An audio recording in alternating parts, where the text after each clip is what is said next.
Hi, everyone, and welcome to today's webinar. I'm Abram Kielsmeyer-Jones, and this is Translation Notes, Mark 14, 1 through 9, and this is part 3. We've been working our way through this passage in parts, and this is the last part. Last time we covered verses 3 through 5, and today we'll look at 6, 7, 8, and 9, and then we'll move out of this particular scene and into the rest of the chapter.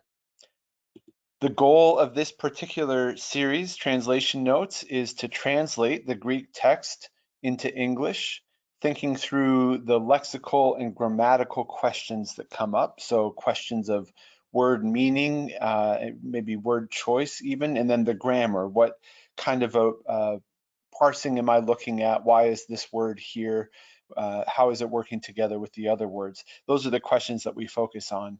We have many webinars available that are more focused on accordance features per se, and we'll be in accordance the whole time, and we'll be using a number of accordance features. But if you're looking specifically to learn the app itself, I'll just refer you, as I often do, to the help menu up here. And of course, the accordance help files are up at the top here. Those are thorough and excellent.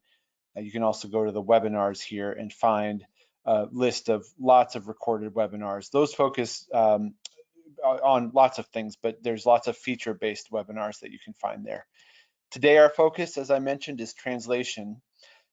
I have linked this handout. I have put it and all the other translation note handouts here at the tiny URL link that's showing in your handout and on your screen. That's a shortcut to a shared Google Drive where you can download this and any other handouts from Mark Translation Notes. There is a chapter missing, and I just note at the very bottom here, Mark 3, 1 through 30. I intend for us to go back to that. We're going to finish, hopefully, Mark 16 first, however long that takes, and then we'll go back to Mark 3. So you won't see those there, but everything else, including the first 5 verses of Mark 14, you'll find handouts for those there at the tiny URL. And I've also put my email address here if you want to get in touch with me. Those of you who are here live, welcome. If you have questions at any time, there's a questions box. You can put them in there. It's a one-way typed chat. I will check it from time to time and respond either privately or anonymously share your comment publicly if that makes sense to do. And feel free at any time to ask questions or make comments, and I'll check that from time to time. All right, let's review where we were last time, which is Mark 14, 3 through 5. Now, while he was in Bethany, in the house of Simon the leper, reclining at the table, a woman came who had an alabaster jar of expensive ointment of pure nard. Breaking open the jar, she poured the contents on his head. But some of those there, some were indignant, saying to one another, "Why has this ointment been wasted?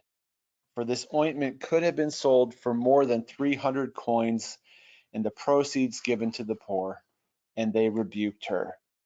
We had a number of translation issues that came up last time. They're noted in the handout. So again, I'll just refer you back to that shared folder if you want to go and see some of the questions that we addressed last time. But we're waiting for Jesus's response. This otherwise unspecified some rebuked this woman who had anointed Jesus. And we stopped there last time. I'm going to switch over to accordance. And we had this enebrimonta. They rebuked her. They spoke harshly. They scolded her. We looked at this word in BDAG, a censure. They basically wanted her to just not be doing what she was doing, although she had already done it, so they're just reprimanding her. We have lots of words, as I pointed out, in the English language that could translate this well. I just rendered it as rebuked. They rebuked her. All right, so now we get Jesus's response. Let me go to verse 6. Make the font a little bit bigger. Ha de Jesus epen, aphete autain, ti aute capus parecite, kalan ergon kalan, ergon, ergastata, and emoi. And if we go left to right, we get, but Jesus said, leave her be, leave her alone. Why, why her? Are you troubles are you giving? So the left to right, this doesn't work very well. We'll have to smooth that out. But why are you giving or granting or causing troubles with her or to her? Good work she has worked in me, or a good work. We've got an indefinite noun here, work, or deed or action with the modifier kalan, good, or beautiful if you like. But let's look at how I've rendered it here. But Jesus said, leave her alone. Why are you giving her trouble? She has done a good work for me or with me. We'll talk about that preposition in just a moment.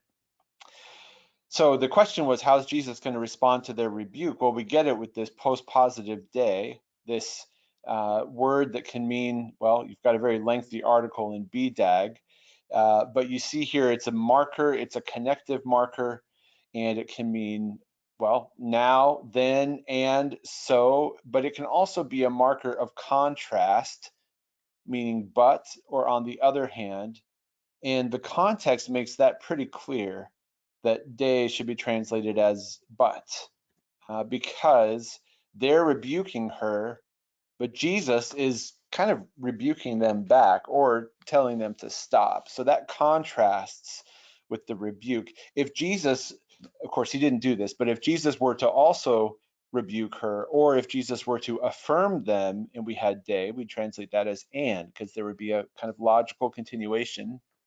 But here it's contrasting. Jesus's response contrasts with their rebuke of the woman. Gundry, in his lengthy commentary on Mark, which we have in accordance, says that de, but, sets Jesus as the woman's defender over against her critics. And even if that were not clear, just with this word itself, as I say, the context does make it clear. He says, not only leave her alone, but then he affirms her, which is in some ways the opposite of rebuking. So the content of Jesus's speech, it begins with aphete, autein. So autein is the feminine singular accusative. So do what? Leave her. Do what to her, or do what toward her? Leave her, or um, stay away from her, or get off of her. Dismiss, release someone. This is here in BDAG. I've put the meaning here in your handout. Leave it to someone to do something. And then these translation equivalents, let go, allow, tolerate. Typically in English, we would have some kind of a word follow these. We would not in English say let her or allow her, like allow her what? Or you might say tolerate her, but I'm not sure that's quite the nuance that we want here. There's more than just toleration. So we need to think of some English word to complete this thought. So I have leave her alone. You might say more colloquially, leave her be, let her alone. But leave her is implying leave her alone. And I don't think we can leave it as leave her in English because that's ambiguous. You could be saying leave her like walk away from her. But this aphete here is leave her alone. We do in fact have a hit with Mark 14:6 in BDAG, and this is what I put in your handout. To convey a sense of distancing through an allowable margin of freedom. So let her be free, let her do her thing. You might think about some creative ways to translate that. I'm not sure there's a good one-word English equivalent that says leave alone. If you can think of one, put that in there. But Jesus is saying basically stop rebuking her. And then he goes a step further by affirming her. But first, let's just stay with this leave her alone bit. I just note the alone is not in the text per se, but I think it's needed to bring out afete, leave her. Before he affirms her, he says something else. Why are you giving her trouble? Ti aute kapus parekete. So why her troubles are you causing? If we just went left to right. So we have to rearrange the word order for it to make sense in English. If there were a way, and we'll see some instances later on, if you can preserve the word order, if there's emphasis at play, great. That's not so easy to do here. So we get something like, why are you giving her trouble? Kapus, if you notice the OUS ending, or if you go to your instant details, this is a plural accusative. So it's troubles, plural. I'm triple clicking that to see that in BDAG. And so trouble is kapas, kapus, troubles, plural. So you could translate this as, why are you causing her troubles? And that's a great translation, and that's fine. And then you're using a plural in English where there's a plural in Greek. But trouble, even in English, as a singular, can have a kind of collective connotation to it. Why are you causing trouble?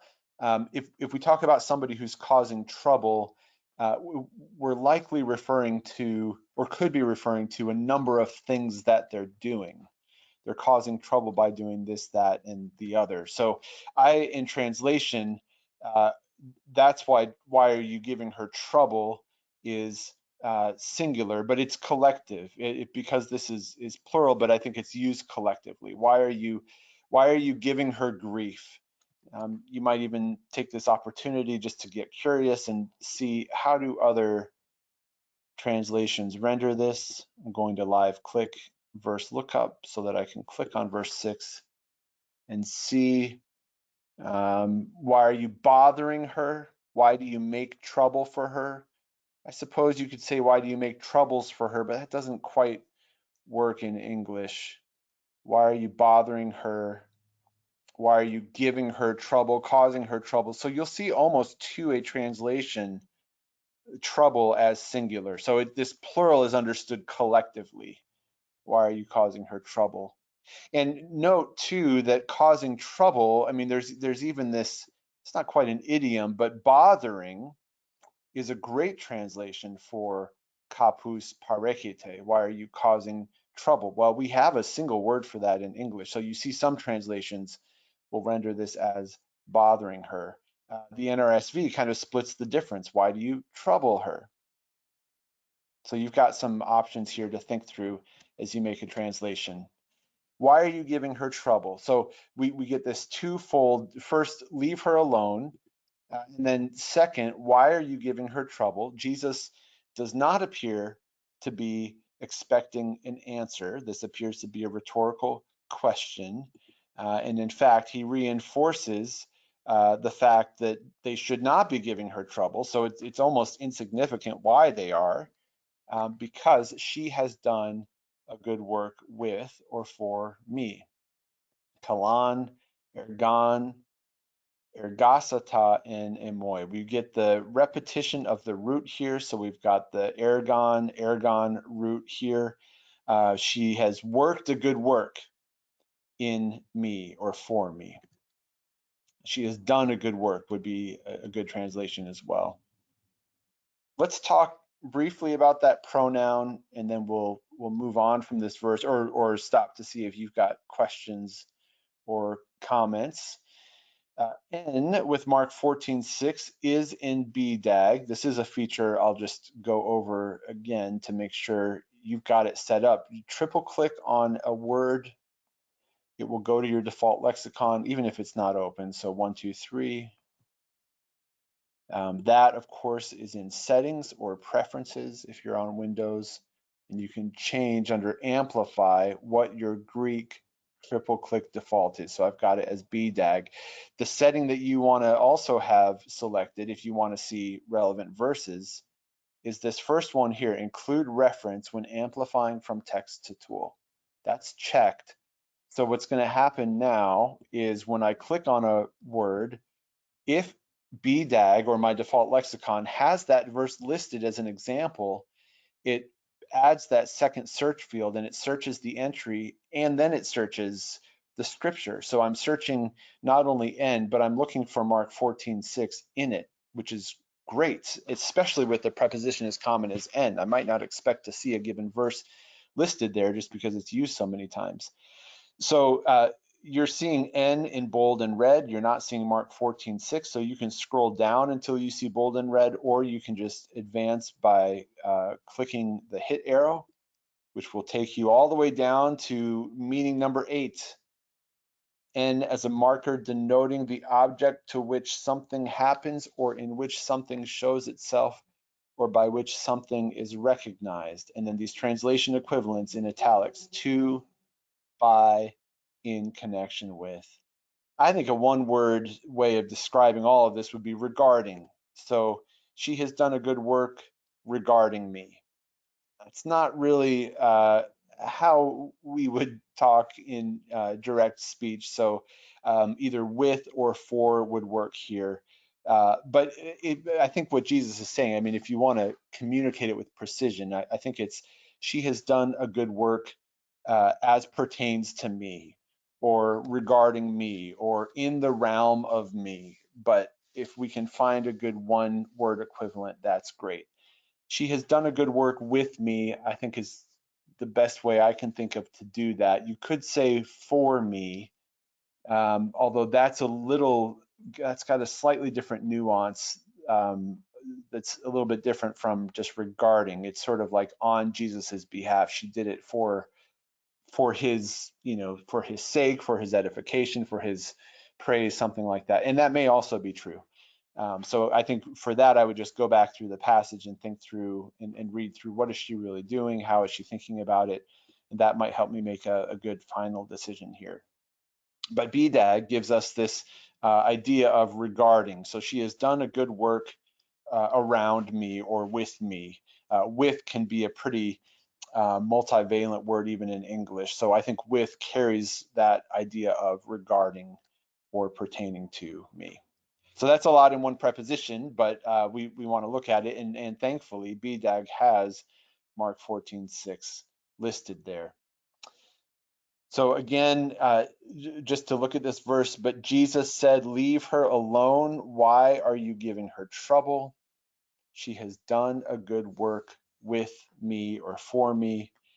And his speech is going to continue with gar, for. So he's going to ground or add to or justify what he just said in verse 6. But let's just pause there for a moment and see if you've got comments or questions.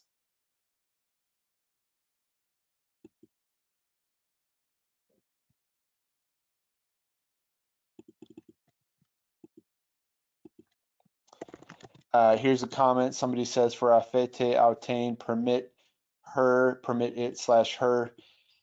Yeah, and I think that the challenge in English is, would we say as a standalone sentence, permit her? And if I mean, maybe we would. I think typically I would be asking, permit her to what? So the question is, do you fill that out, or think of some other way? Any other comments or questions?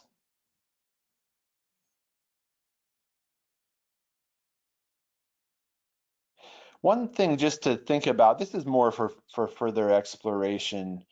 This kapus parekete, why are you giving her trouble? It's worth thinking through. Is this, there's a couple ways to understand the trouble that they're giving her. You could think about it in terms of the content and the process of what they are doing, and that fits with this parekete being second person plural verb addressed to them. But the aute as the object here, the one who's receiving the trouble, there's a question of not just what they're doing, but the effect it's having on her. And so you even see here with BDAG, not just trouble, but a state of discomfort or distress. So that's just something I would think about more, or that you might even think about in the translation I think why are you giving her trouble still highlights both what they're doing, like why are you being problematic toward her, but also why are you troubling her? Like why are you causing a state, a certain emotional state in her? I think that seems to be implied in Jesus's question. And I only think about that because BDAG specifically mentions a state of discomfort or distress. So that's just worth thinking about, maybe some further exploration you could do. But I think why are you giving her trouble covers that just fine. Yeah, someone says, why are you giving her a hard time? Yeah, that's a great translation for that. Yeah, and again, just like rebuking, I mean, we have a number of English phrases for this. Why are you giving her grief? Why are you giving her guff? Why are you know what? Why are you? It's interesting to see how many translations had "Why are you bothering her?" Which also, that bothering is good in the sense that it speaks both to what they're doing and the effect it causes on her. And I think that's what Jesus is after here, is both what they're doing, but also how it's affecting her. I think there's both at play. All right, let's go to 14:7. So he continues with this grounding clause, gar, for always, pantate, tous ptochus, the poor, ekete meth heauton, for always the poor you have with, we would typically think of this as yourselves, but it's with you, for you will always have the poor with you. Kai hatan thelete, and whenever you want, dunaste autois eu poiesai, and whenever you want, you can for them good do. You can do good for them, or to them, or with them.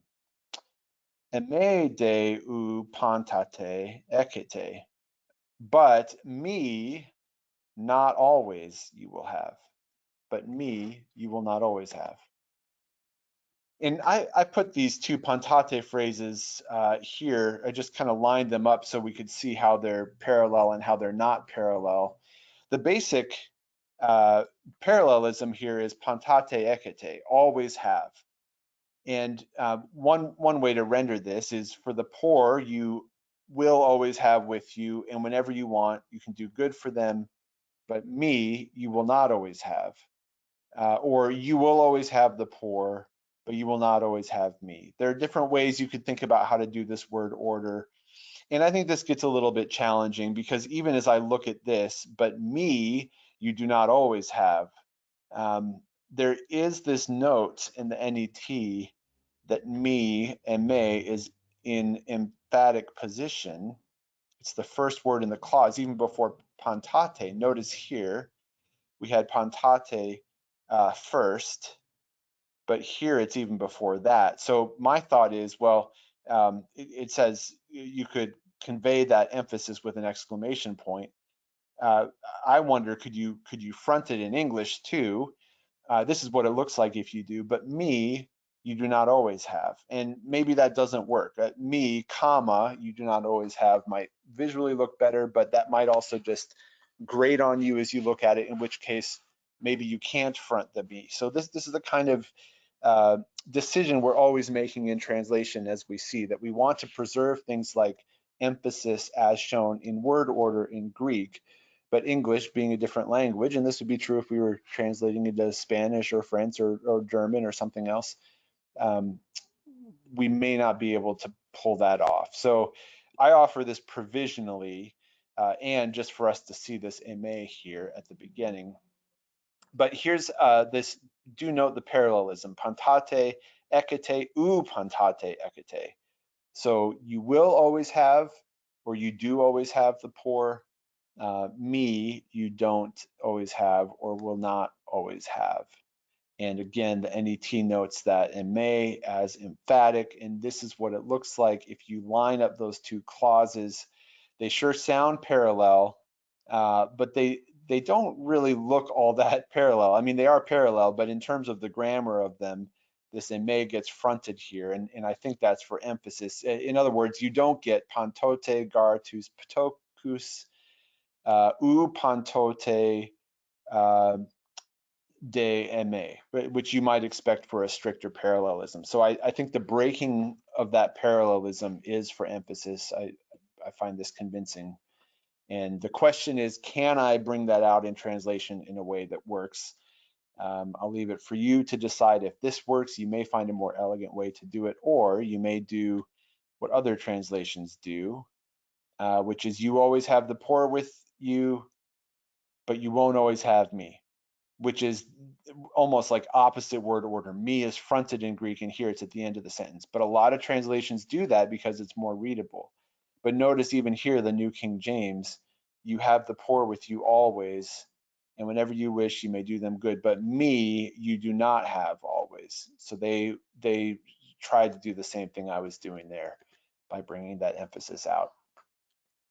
Let's talk about ekete for a minute. It is in the singular. I'm sorry, it's in the present. Present active indicative, second person plural, rather. So you all have, and it is present. It's very much present tense in both cases. So strictly speaking, you could render that as the poor you always have with you, but me you do not always have. And you may like that for a translation. A number of translations have will, and I just sort of put them both down here. I mean, I didn't make a final decision in what I'm offering to you today. The reason to translate that with the future tense, even though you've got a present tense verb, is I think the pantate, the always. There's a durative quality to that. Like you have them, you always have them now, and you always will. There's a permanence to the present tense that extends to the future, and I think justifies a future tense translation. And another reason for that is that Jesus is predicting indirectly, or maybe you find it direct, but Jesus is predicting his death here. We'll see that again in verse 8 more explicitly. But when he says, "You do not always have me," that's more future looking. I don't think what Jesus is saying is, you have me today, but tomorrow I'm going up on a mountainside to pray, and you don't have access to me then. He's not being that proximate with the present tense of ekete. That's got that. He's saying you have me now, but you won't always. So that's how I would justify this present tense verb. I think translating it with the future makes a lot of sense because Jesus is talking about right now, but both this always and this future looking, this prediction of his death, I think puts us into the future. And again, you could just compare different translations and see what they've got. Let me just make my font a little bit larger on this browser window here. Oh, sorry, bear with me.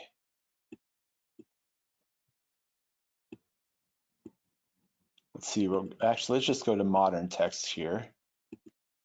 Have not always, will not always have, you always have, but you won't always have me. That's interesting. Common English Bible does one in present, one in future, even though in Greek they're both in the present.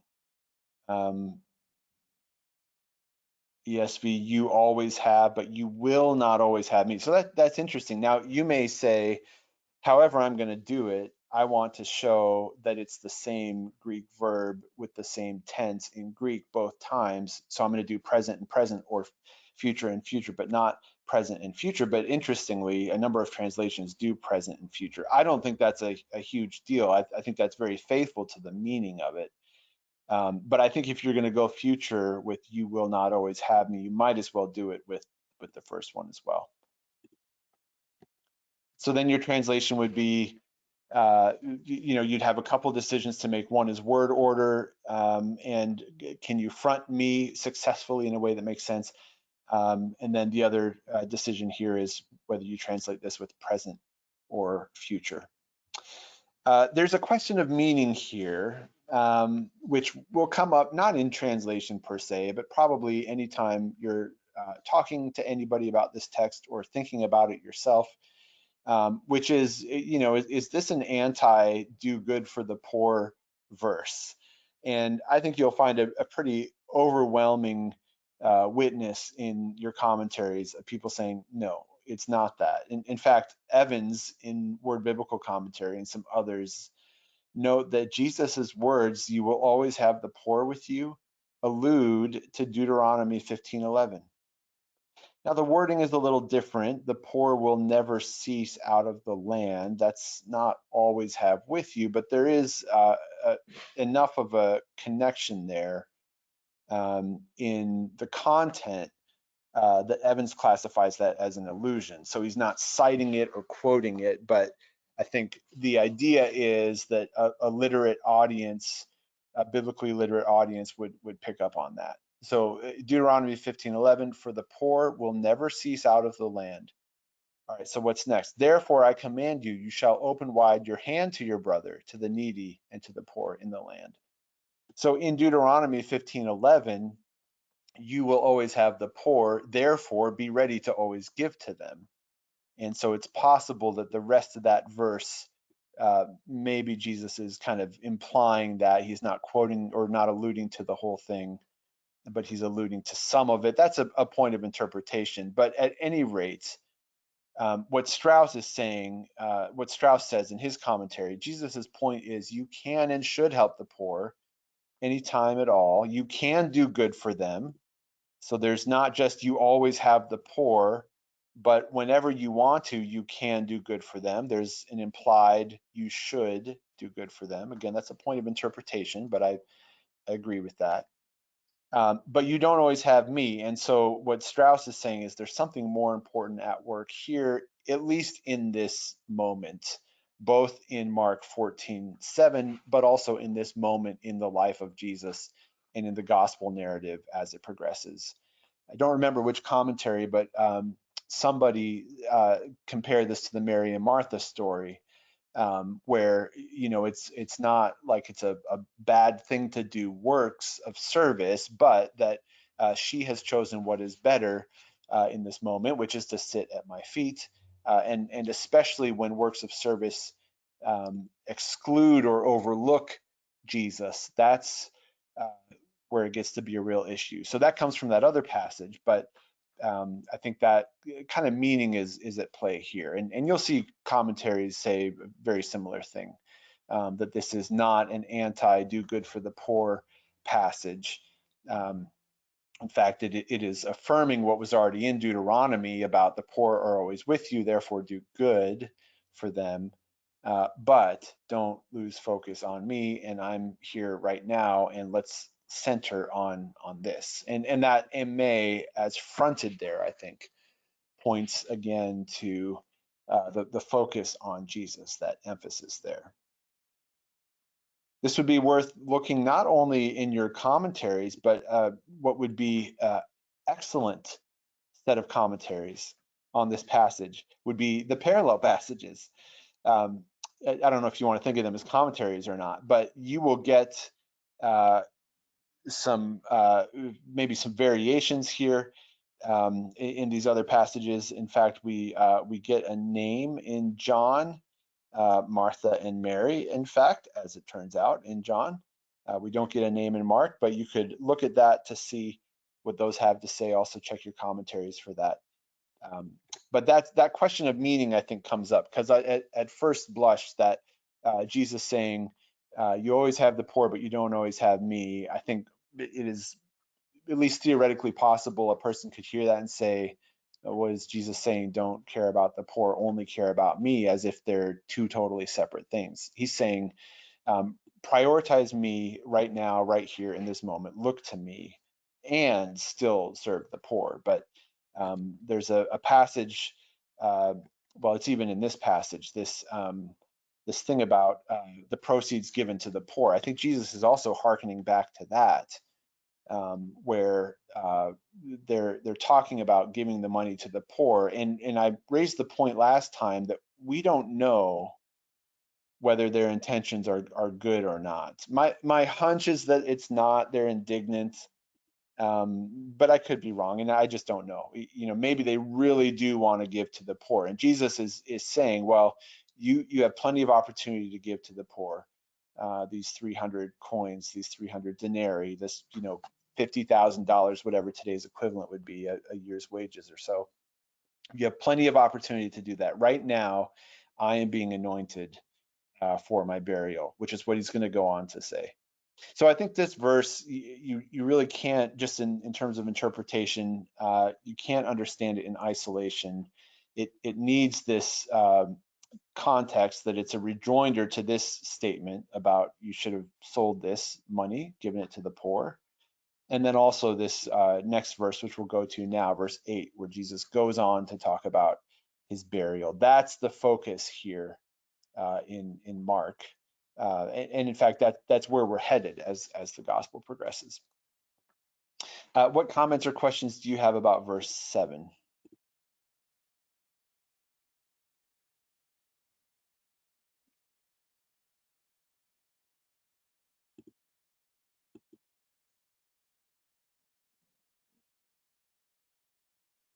All right, verse 8.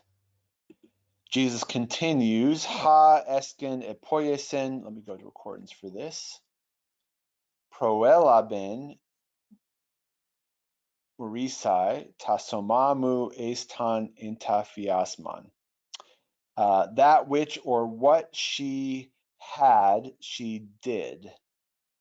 And then we get this verb that has to do with doing beforehand. She anointed my body for burial. I've rendered it this way. She did what she could. She anointed my body beforehand to prepare for burial. This esken comes from echo, and we probably think of that as to have, which is why, just going left to right, I translate it as what she had, she did. But that doesn't make a whole lot of sense. In fact, our triple clicking with the verse reference showing takes us to this possible meaning of being able. So what she was able to do, she did. So she did what she could, is how I would translate that. Even though I tend to think of echo as have, your Greek commentaries will speak more to this, and even how this is used elsewhere in other Greek literature. But the fact that it's right here in BDAG with this verse helps us to see that I would probably not translate it as she did what she had. But the having there, I mean, I think if you want to talk about the having, it's the jar of the perfume, but she did what she could. And then Jesus goes on with proelaben, which is from prolambano, to do in advance, to make before, to undertake ahead of time. Lo and Nida translate this phrase as she anointed my body ahead of time. Proelaben murisai. So you get an indicative verb here with an imperative. I'm sorry, an indicative verb with an infinitive. So aorist active indicative with an infinitive. Not an easy way to translate that in English as an indicative followed by an infinitive. But the idea is that she's anointing murisai in advance. So I almost taking this as an adverb. So she anointed my body beforehand.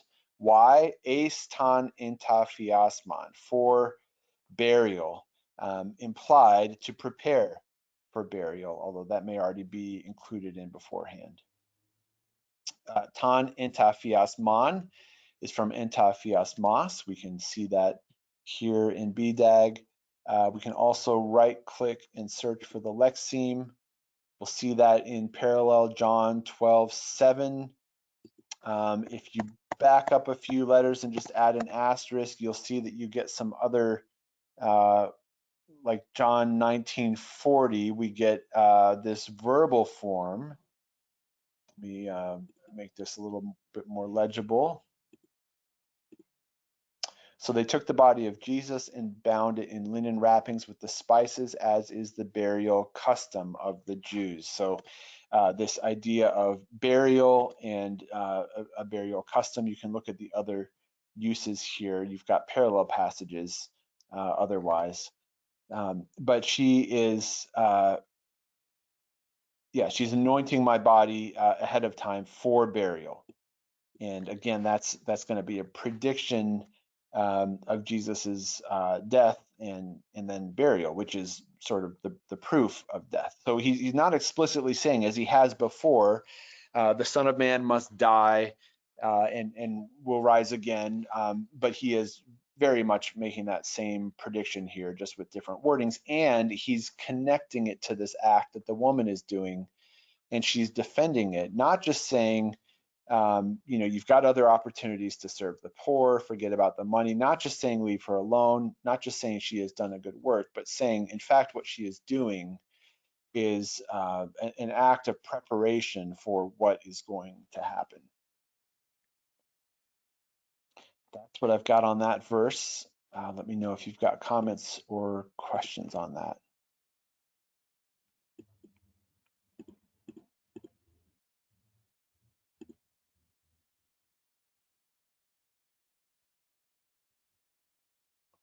And of course, with any of these words, and we tend not to do as much of this in the translation notes webinars, but especially when you get to John 19:40 and see, as is the burial custom of the Jews, I want to know more about that. I may not need to translate this word as burial per se, but I would, in my own study, take some time with an info pane and some Bible background commentaries, and they will address that in this passage that talks about burial, and definitely in the passage where the actual after the death burial happens. So we've got a pre-death ritual for burial, and then we have a post-death ritual. And so either of those places are going to have something in your commentaries. Like I would check Keener in the IVP New Testament background commentary if you have this, and they're going to talk more about that particular act. In fact, I'm curious if I didn't check to see if he's got Mark 14:8, but I suspect he does. In Jewish tradition, kings, priests, and others had to be anointed for service. Jesus here stresses a different kind of anointing, which the woman undoubtedly had not intended. Interesting, this ace here is a word of purpose, but it doesn't mean that she has to be aware of the purpose. Anointing a body for burial. Long-necked flasks appear in many first-century tombs near Jerusalem, suggesting that others lavished such expensive ointments on their deceased loved ones. This woman's act of love was the only anointing Jesus would receive. All right, let's go to verse 9.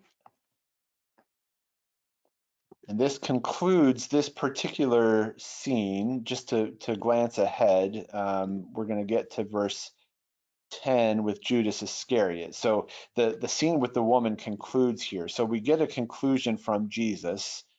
Amen, de lego humin, but truly I say to you, hapu ean keruchthe, wherever is preached, ta euangelion, the gospel, es halan tan kosmon, throughout the whole world, or in all the world, kai ha epoiesin haute, also what she or what this one did, lalethesetai, will be spoken about, es mnemasunan autes, in memory of her, or in remembrance of her. Here's how I've translated it. But I tell you the truth, wherever the gospel is preached in the whole world, what she has done will also be spoken of in memory of her. We get some great thematic recapitulations here in this verse. Before we get to that, though, amen lego, truly I tell you. I noted this in Mark 13:30, which it occurred in, and it occurs a couple of handfuls of times in Mark, but it's got the rhetorical effect of I mean it, I tell you the truth. It's a funny phrase if you think about it, because of course Jesus is presumably always telling the truth. It's sort of like now when people say, I'm not going to lie, that really hurt. Like, well, yeah, I didn't think you were going to lie. But you say that for some kind of rhetorical effect. So the question is, what is the rhetorical effect? Well, it could be as simple as I'm summing up the conversation now with this lesson. It could be something like I mean it. It could be listen up or pay attention to this. This would be worth looking at in Mark. I'm sure there's a good scholarly monograph or two looking at just this phrase and the different ways it's used. I haven't checked to confirm that, but I tell you the truth, truly I tell you. You might just think about how you want to render that. But there is that is serving the purpose of marking what's coming next, which is wherever the gospel is preached in the whole world, what she has done will also be spoken of in memory of her. This hapu aeon is wherever. This aeon takes the subjunctive. We would expect to see that next, and in fact we do here with an aorist passive subjunctive, third person singular. Wherever the gospel should be preached, or wherever the gospel may be preached. We tend to just say is for the subjunctive, even if older English would have used a word like should or shall or might. Wherever the gospel is preached in the whole world, in fact, I just want to see what the King James has. Yeah, wheresoever the gospel shall be preached. So that's an older way of rendering the subjunctive, and maybe you want to do that, maybe you don't, but wherever the gospel is preached, what she has done will also be spoken of.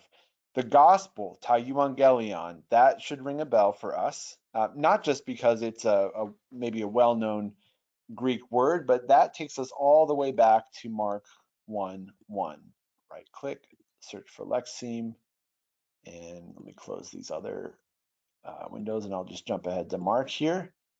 Arche tu euangeliou, the beginning of the gospel, and then in Mark 1:14, the preaching of the gospel, also paired with keruson, from keruso.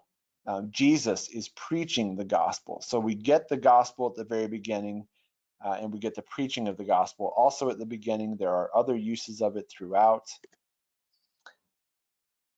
Mark 1:14 and Mark 13:10 also has preaching of the gospel. Here's keruso again. I'm kind of doing a quick look at this, but this would be a point at which I would stop and look at all of these.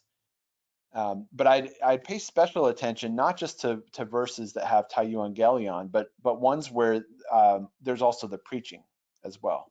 So Mark 1:1 has the gospel. Mark 1:14 has its preaching. So does Mark 13:10. Not only that, Mark 13:10, kai eis panta ta ethne, and to all the nations, proton de kerukthenai, it's necessary to be preached the gospel.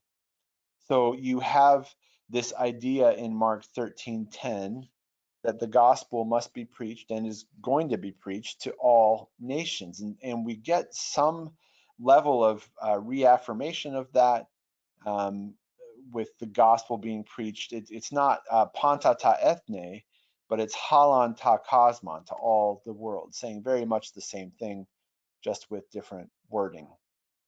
France notes a subtle shift here, which I think is interesting. He says, as in 13:10, the euangelion is here. Earlier in the gospel, it denoted the message preached by Jesus. We see that in Mark 1:14. So who's preaching the gospel? Well, it's Jesus. John came. John was taken into custody. Jesus came preaching. Mark says, whereas Jesus was preaching, now the gospel is a message not just of Jesus or from Jesus, but about Jesus. Wherever the gospel is preached in the whole world, looking to the future when Jesus is no longer, quote unquote, with you. So someone else is going to be doing the preaching here. And France just notes this as kind of a subtle shift, that this is a message about Jesus. He keeps it still pretty close with specifically the narrative of his last days, but I don't think it's much of a stretch to see this as almost a self-referential on the part of Mark. I mean, it's Jesus talking, but there's something here where Mark is, you talk in media about the breaking down of the fourth wall.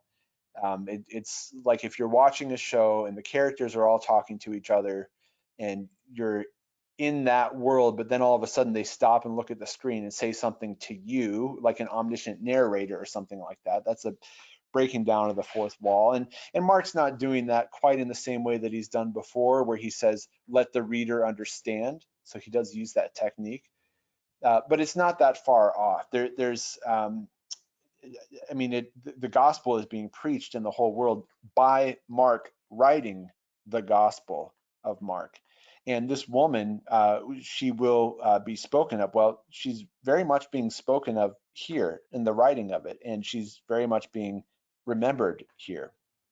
So I think following France and kind of riffing on that a little bit, I think this euangelion, we see it not just as good news or gospel that Jesus preaches, but good news about Jesus that can be preached by others, and it's going to be preached in the whole world, as affirmed here and in Mark 13:10. And Mark is proving that this prophecy is being fulfilled by this verse being in here and other people reading it.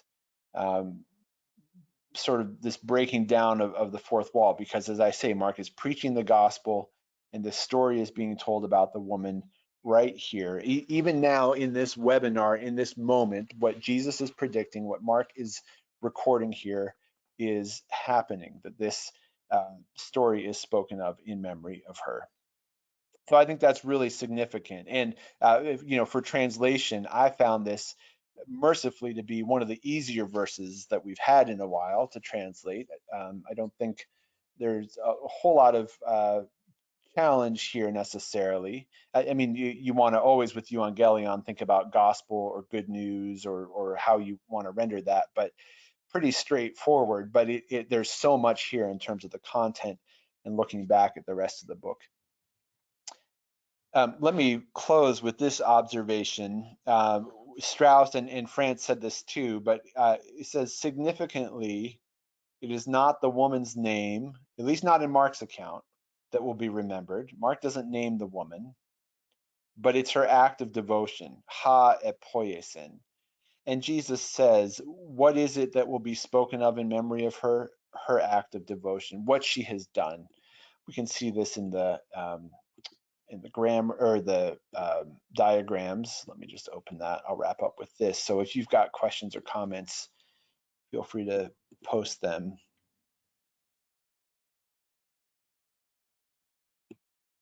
Yeah. What is the subject of what will be spoken of? La le thesetai, so passive verb. So what will be spoken of? Ha haute epoiesin, what she has done. That's the subject. That's what will be spoken of. And in fact, Mark has very much spoken of what she has done. It's been in memory of her.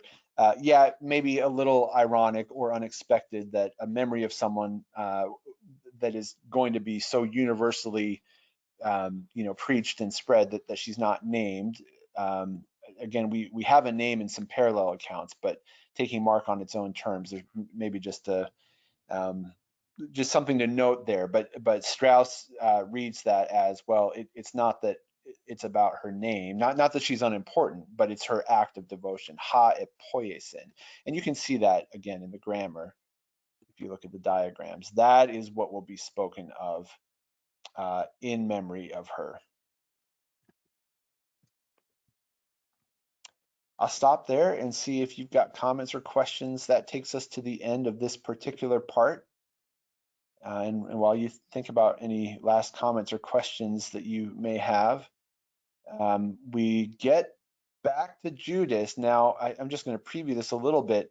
We had in verse 2 and verse 1 this attempt to kill Jesus, and then they're not going to do it. And then we get this story almost like an interjection, but now we get back to this plotting to kill Jesus. So one commentator talks about this as a Markan sandwich, where you've got something started and it doesn't, you sort of pause it and the screen, the camera pans away to something else, but then you come back to what you first looked at. So verse 10 is going to connect back to verse 2. So I'll make that connection a little bit next time, but we'll work our way forward through the chapter starting next time.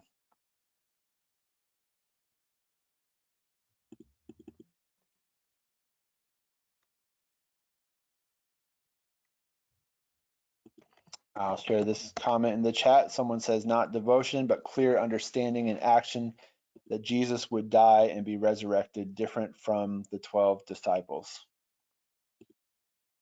Yeah, there is a question here, and I'll leave it to you all to ponder through, and I'll ponder it myself. But to what extent is the woman aware of what's going to happen to Jesus? Um, we don't get anything explicit here, so it may largely be speculative to wonder about that. But some of it hinges on this word ace. She has anointed my body beforehand for the burial. But even that, even if you understand that as purpose, it's possible she could be doing it not realizing exactly why. But at any rate, she is praised for what she's done by Jesus, and that's where he stops. Now, we don't get a response from the some who scolded her, who rebuked her, but we can imagine them not responding in this moment. If they do, Mark doesn't record it, and then he moves on.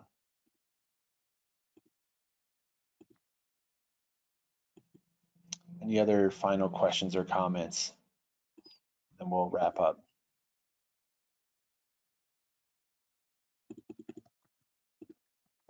Someone says, why would she be a memorial for all time if she was ignorant or deluded about her action?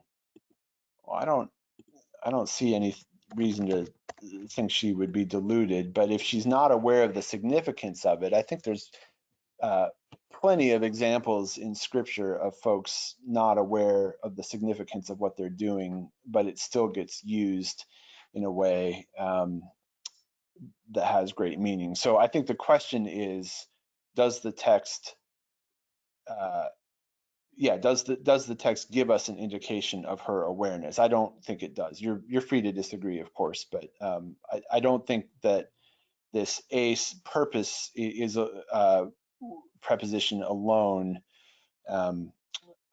necessarily shows us that she did it. But yeah, I'll just leave it at that. Again, I welcome different interpretations, so you're free to read it differently. I would be curious to see what different commentaries would say about this. I suspect you'll find some.